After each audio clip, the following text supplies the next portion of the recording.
J'ai été sollicité par la fédération, la FFAB, pour mettre en place la commission self-défense. Pourquoi on m'a demandé? Parce qu'au niveau personnel, j'ai travaillé de nombreuses années dans un hôpital psychiatrique.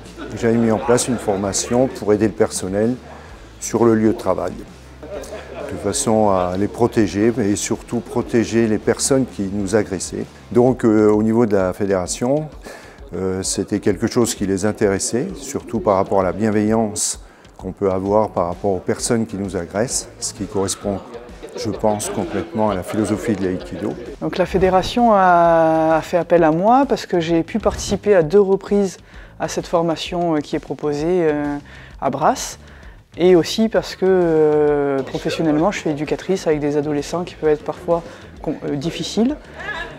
Du coup j'ai rejoint la commission cette année avec Didier Feiss et Patrick Cascalès et Robert D'Alessandro. J'ai été mandaté par la Fédé pour participer à ce stage self-défense. J'anime les cours du matin et du soir. Et j'ai essayé de participer à toutes les activités, tous les ateliers. Alors au départ, je m'interrogeais sur l'intérêt de ce stage. Et avec le recul, et surtout les heures que j'ai passées sur le tapis, je m'aperçois que le lien avec la pratique est évident. Et tout le travail qui se fait en self-défense correspond complètement au travail que nous proposons en aïkido. Le travail sur l'attitude, la garde, la distance par rapport à l'autre, la bienveillance aussi. Et tout le travail qui a été fait peut être complètement relié à ce que nous on pratique sur le tatami dans les temps habituels de pratique d'aïkido. J'ai trouvé l'animation particulièrement intéressante parce que c'est toujours lié à des problèmes que l'on peut rencontrer tous les jours, et dans tous les secteurs, le secteur hospitalier, scolaire, médical.